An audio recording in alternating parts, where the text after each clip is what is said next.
Üks Iraanist pärit mees on endale head karjääri tegemas, jäljendades maailma üht suurimat jalgpallistaari, kelleks on Lionel Messi. Reza Parashteshi tuntakse kui Iraani Messina ning nüüd süüdistatakse teda oma välimuse ärakasutamises oma seksuaalelu parandamiseks. Väidetavalt on Parashtesh mänginud Lionel Messit ennast, et meelitada 23 naist endaga voodisse.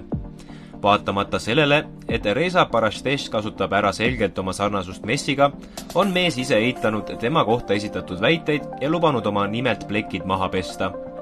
Süüdistused Parashteshi vastu pärinevad juba 2019. aastast saati ning juba sellest ajast saati on lubanud mees ka oma nime valesüüdistustest puhtaks pesta. Mitmete aruannete kohaselt on ta oma sarnasust kasutanud ka muudes valdkondades karjääri tegemiseks. Ta on saanud tänu sellele modellilepinguid ja tema Instagrami kontot on kogunenud jälgima juba lausa 700 000 jälgijat.